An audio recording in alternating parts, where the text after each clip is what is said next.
Hello, I am Professor S. Shankaran in the Department of Metallurgical and Materials Engineering. Okay, so what does it mean? And you cannot talk about the fatigue behavior of any material by simply conducting one or two tests. So that is the idea. And yeah, in connection to that argument, you see here is this is a typical SN curves, each based on 10 specimens drawn from the same bar of steel. Okay. So each one is based on the 10 specimens. That means you see that the range of endurance limit one can obtain here. So you cannot say that taking one fatigue sample tested like this and then this is a fatigue limit. Obviously, that is not going to be reality. Going to be the reality. And also you will see the lot of scatter here in this, and this is the same bar of a steel.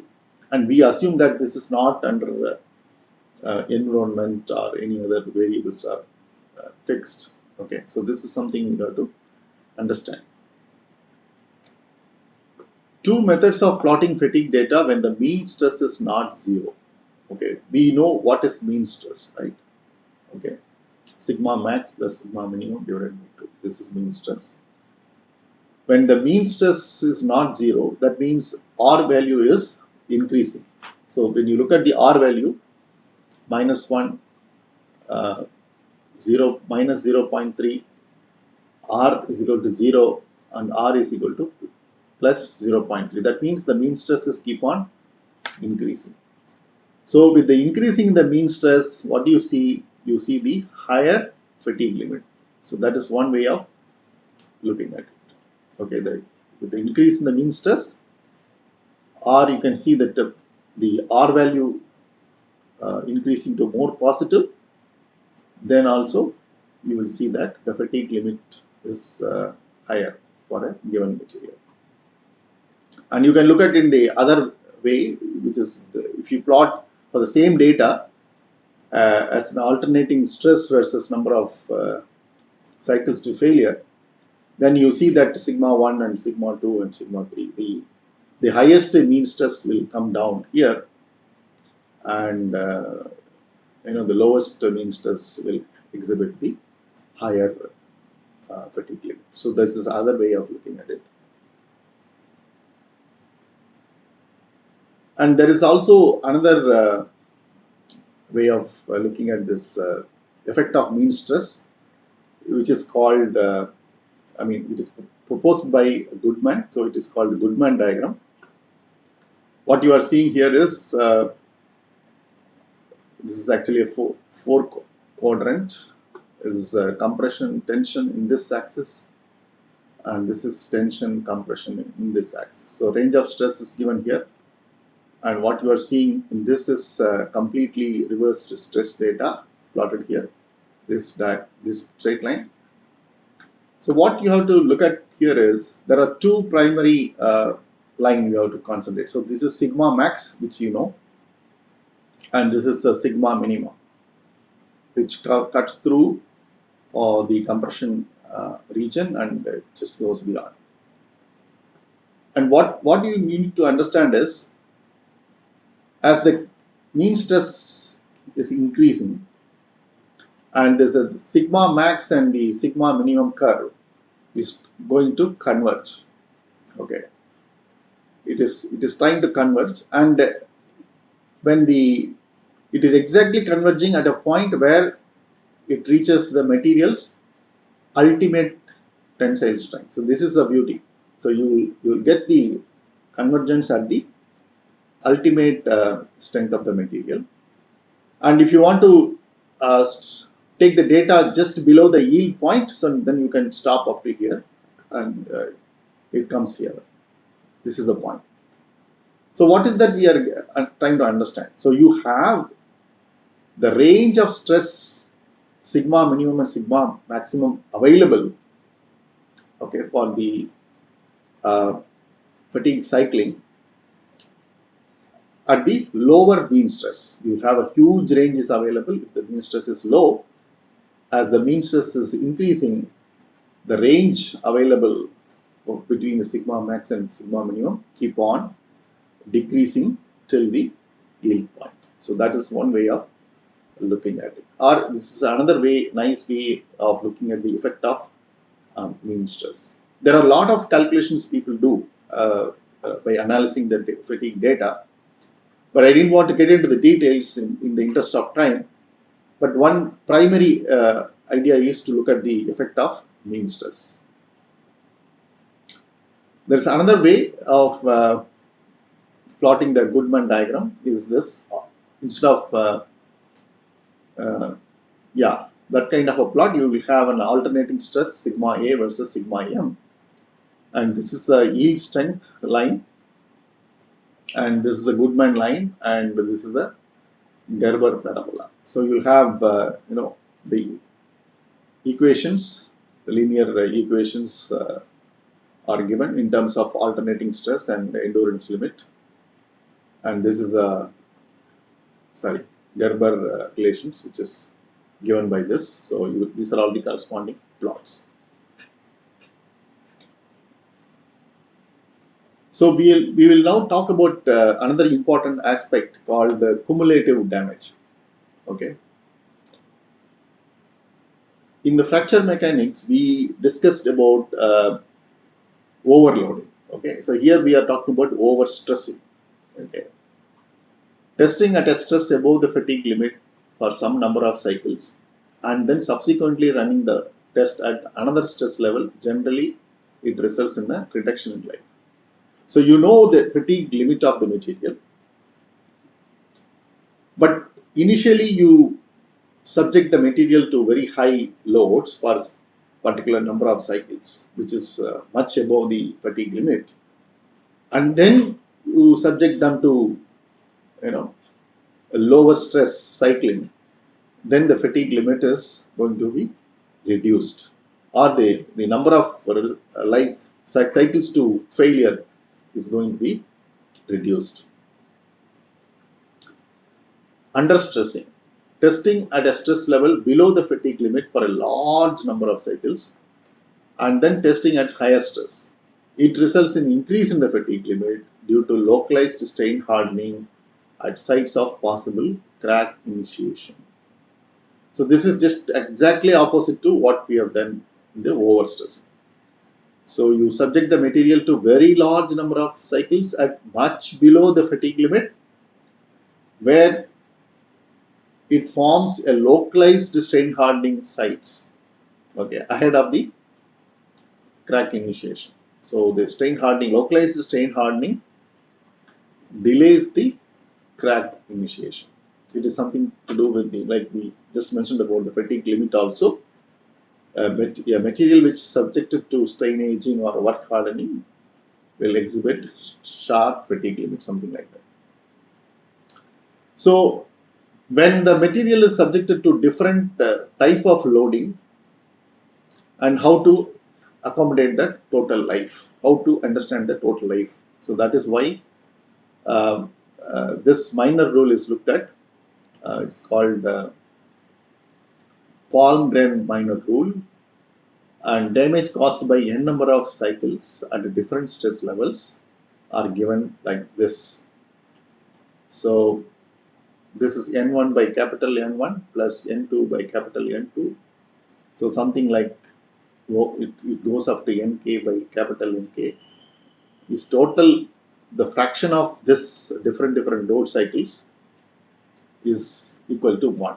So which is written like this: sigma j is equal to 1 to j is equal to k, nj by capital Nj is equal to 1. This is called a Minor's rule. Okay, so you can look at some of the numericals using this relations, then you will appreciate it better. This is also another way of studying the load interaction and sequence effects. So you can make the material or subject the material to overstressing for some cycling and then understressing for some cycling, and then you can do it several times and then see how the material sustains or the material life. So that way of looking at this.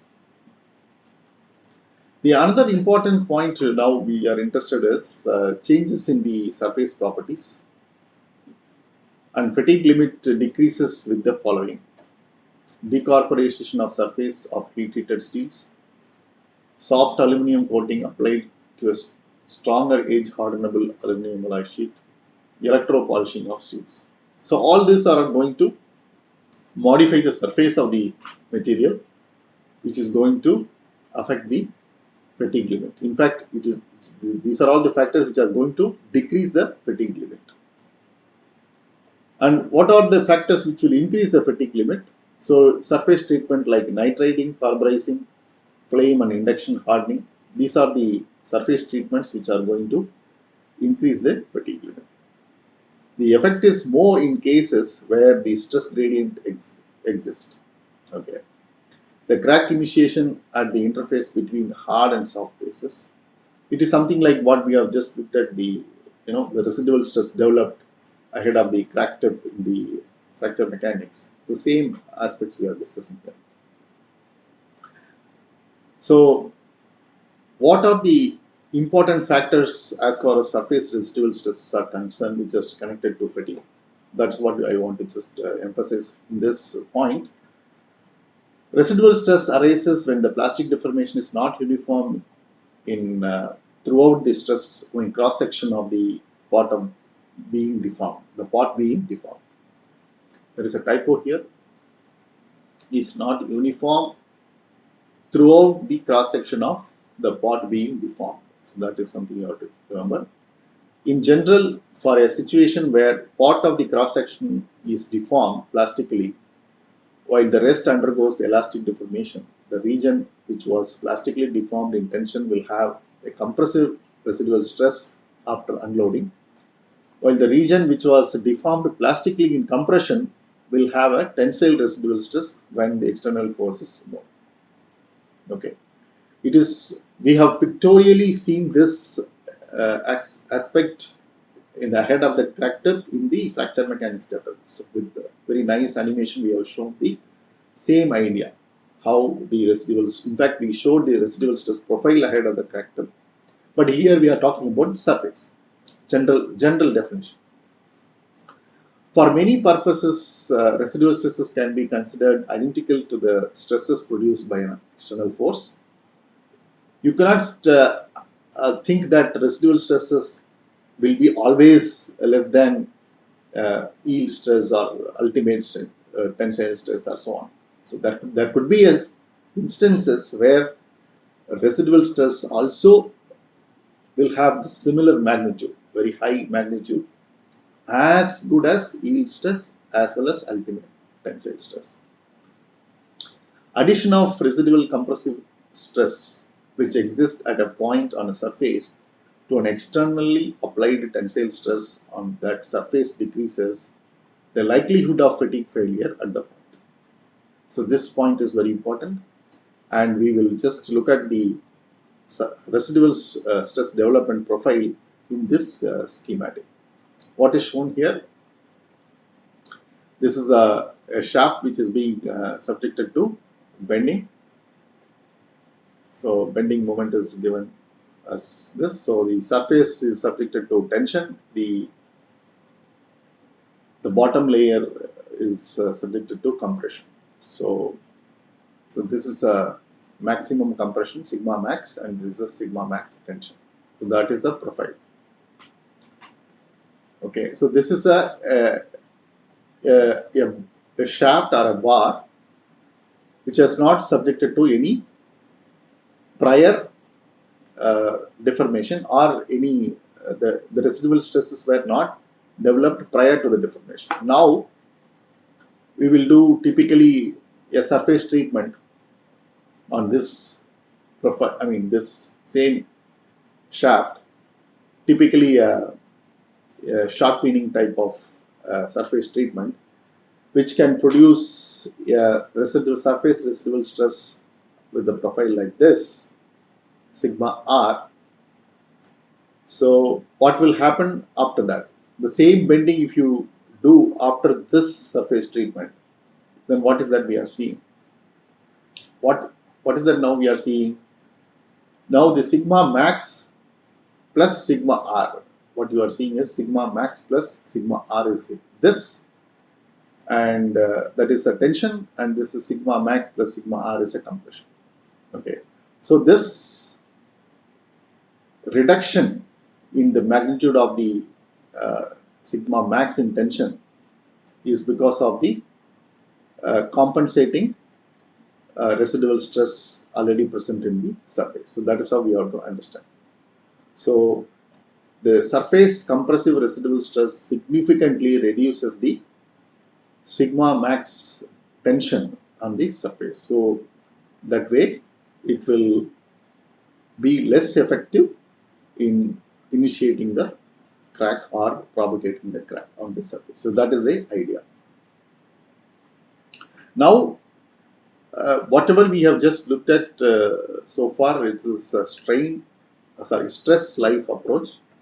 People also refer that as high cycle fatigue. Now we look at the cyclic deformation in a ductile solids, specifically to the ductile solids, because most of the fatigue phenomenon now we are going to see, it is basically stress life approach in the previous case. Now it is a strain life approach. We are going to control the strain of the applied load through the applied load, where strain is being controlled here, and then look at the life. So earlier it was a stress controlled fatigue. This is a strain controlled fatigue. Okay. So cyclic strain hardening in single crystal. So the initial description, like what we had in the tension, we looked at the single crystal behavior initially, right? Similarly, in cyclic deformation also, we will first describe the single crystal behavior, then we will compare that with the polycrystal materials. So what you are seeing here is very interesting plot. So this is four quadrant axis you have. This side is a tension, this is a compression, and this is tension compression, and the cyclic load starts from here 1, and then it goes like this 1, and reaches 5, come back 5, reaches 10, come back 10. So like that it keep on going like this. So what you are seeing is, as the number of cycle increases and the material is undergoing strain hardening. So the stress keep on increasing, the applied stress keep on increasing. Okay, it goes up to n number of cycles, so that is called ns. Okay, and it goes to point of saturation. That's why it is called ns. So after some time it saturates and then stays in the same loop for a long time. So this is gamma PL, that is plastic strain, completely a plastic strain, the positive, and this is negative. So what we are now talking about is a strain controlled fatigue, especially plastic strain. So resolved shear strain, gamma R. Okay. So this is a schematic illustration of typical variations in resolved shear stress as a function of resolved shear strain for an FCC single crystal oriented for single slip and fatigued at a fixed value of resolved plastic shear strain amplitude. Okay, so we are talking about this amplitude. After NS cycles, the hysteresis loop saturates with the peak tensile stress. So what is peak tensile stress here? This is the peak tensile stress. Wherever it saturates, this is called peak tensile stress of a total applied shear strain.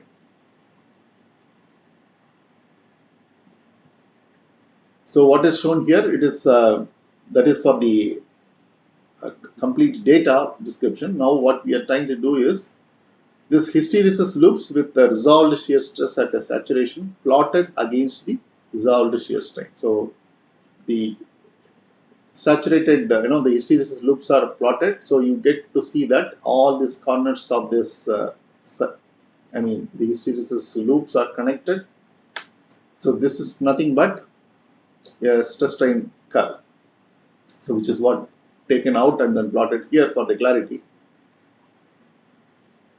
A schematic diagram showing the different regions of the saturation stress strain curve. So this is a saturated stress strain curve. That's why it's called TS star. So which is divided into three regions, A, B, C, and then people look at some other, like we have looked at a creep curve also like that, right? A different stages of a creep curve. Here also the cyclic stress strain curve has been divided into three regions and looked at what happens to the microstructure and so on. So these are all some of the slip band which is spread across the complete gauge. This is also called a persistent slip band because these slip bands, not the surface slip bands, it is through thickness slip bands. So it will persist even if you polish the surface. That's why it's called persistent slip bands. So this markings on the surface of a copper single crystal subjected to 15,000 cycles of fully reversed fatigue loads at two different values of resolved plastic shear strain amplitude. So now comes the important point. This is a resolved shear stress versus resolved shear strain plot. So you have monotonic tension, and this is cyclic deformation at two different, shear strain level. Okay. So what you are seeing is monotonic tension. The amount of plastic strain which is accommodated it's completely very small as compared to cyclic deformation. This is something you have to appreciate. Very important and fundamental in nature. Okay. In monotonic tension, the accommodation of the plastic strain is negligibly small as compared to the cyclic deformation. At the, it is shown at the two different plastic strain level, but you can see that the amount of shear strain which is accommodated during cyclic deformation is huge as compared to monotonic tension. This is sort of important. This is again for data for a copper single crystal subjected to tension and fatigue. Yeah. So what kind of microstructure it develops when you accommodate such a large plastic strain in the material? These are all the dislocation bundles, right? Okay. This is a TEM micrograph matrix vein structure. So the description is vein structure, but actually these are all dislocation bundles in a copper fatigued to saturation at 77.4 Kelvin.